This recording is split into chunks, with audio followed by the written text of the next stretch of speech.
We're expecting the Acting Corps Marshal of the Federal Road Safety Corps, Dr. Mr. Dauda Ali Biyu. He'll be joining us shortly.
I will hand over the microphone now to the Chairman of Education, Professor Saad Ahmed.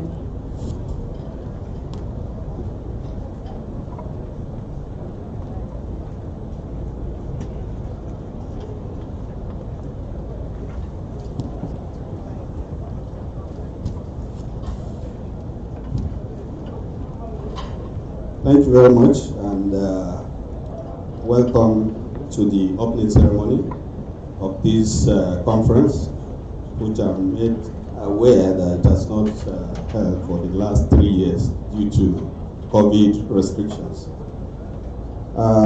The Honorable Minister of State, Dr. Joseph Ekumankama, ably represented by Dr. David Atu MNI, the President, Nigeria Society of Anesthesia, Professor Elizabeth Wsfa, the representative of the NMA President, Dr. Agadi, the speaker for today, General Dr. Ogumbi, the LOC Chairman, Dr. Salau. We have the representative of the former Minister of Health, Professor Ebuchi Chukwu, represented by Barrister Azubike. Our senior anesthetists present, friends, distinguished ladies and gentlemen, you are all welcome to this opening ceremony of this year's annual general meeting and scientific conference of the Nigeria Society of Anesthesia. The theme for this conference is quite apt, which is technology for the advancement of anesthesia. You will all agree with me that the world is fast changing and we need to move up with the pace and catch up with the pace. We cannot do without technology, not just in anesthesia, but in everyday life. But it's more critical in anesthesia because you are dealing directly with issues of life. Just like when Barrister, we were having a discussion with him on some of the roles of anesthetists. I told him that these are the people that work behind the scene, or you can simply say they are the unsung heroes. Why? Because most of the patient relations don't even know what you do, because most areas where you operate from, they are actually restricted places.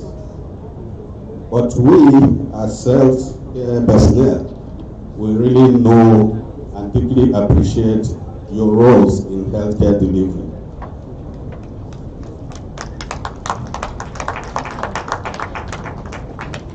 I was just telling someone, you can assemble the best of surgeons in this world and everything. If you don't have the anesthetics to administer, then we are nowhere. So we cannot underestimate your role in healthcare delivery. Likewise, I want to mention that the phase of critical care in our federal tertiary hospitals, I'm sure it has changed within the last 1 year or so. We are all aware that due to the COVID-19 pandemic, the federal government actually established or released funds for the establishment of 10-bedded ICU in each and every tertiary health care institution. Now, with this setting up of those ICUs, I'm sure you are going to be the first or the primary beneficiary of those state-of-the-art equipment in those places. It's going to enhance your practice, and you are going to give the best of support that you can to the needy patients. In Federal Medical Center, Abuja, I can tell you, Dr. Laoye is here. They are quite happy with what they have, and we are able to use that as the backbone to carry on or bring in some surgeons that can do more complex surgeries. If you don't have a very good ICU, you don't have good anesthetists that can handle it, will you be able to do things like open heart surgeries? No. Complex neurosurgical procedures, you cannot do all those things. And we have noted also that mortality rate has actually gone down following, the setting up of those ICUs and also the commitment of our anesthetists.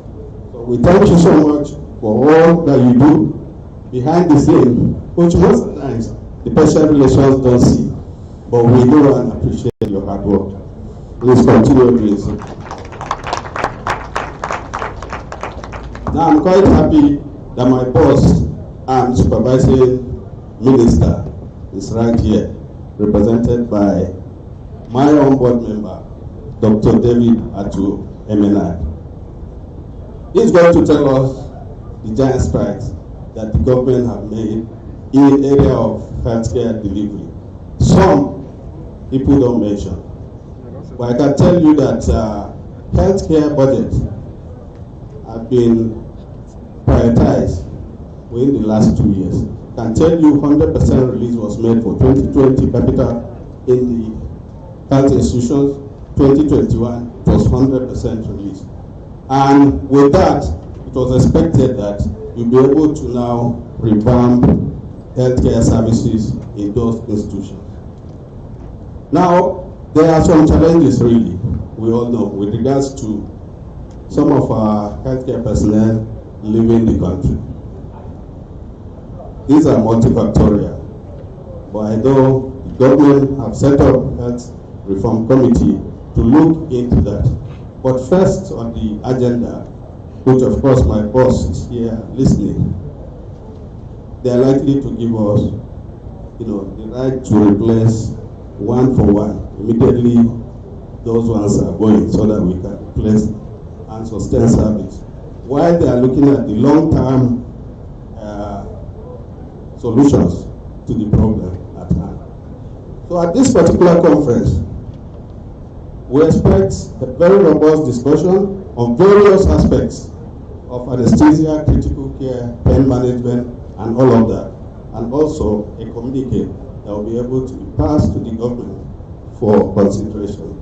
Thank you very much.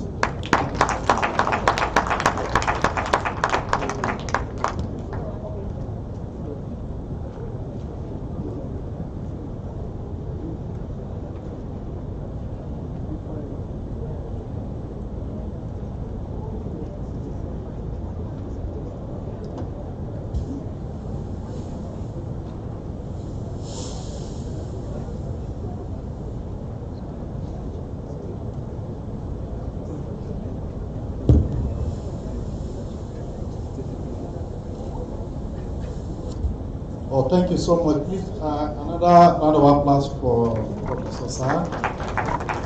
He's giving us some hope. We'll call on the LOC chair.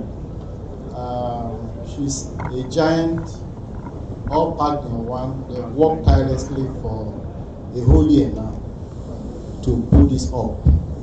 And I'm sure from in the last few days, we are so delighted with what we have experienced. So we'll call in Dr. Salam to give the address by the end of Dr. Salam.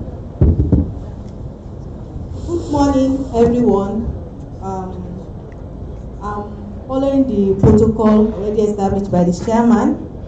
My name is Dr. Salah Murayo, and I'm the LOC chairman for this historic 30th annual general meeting and scientific conference of Nigerian Society of Anesthetists. It's a great honor and privilege to welcome you all to this 30th annual scientific conference of Nigerian Society of Anesthetists, NSA, in conjunction with the World Federation Societies of Anesthesiologists, WFSA, holding here in Abuja, the federal capital of Nigeria and the center of unity. The theme of this year's conference, which is Technology for the Advancement of Anesthesia, is apps. And we are also having our fourth panel keynote lecture, and we have other plenary sessions that have been put in place for you. This includes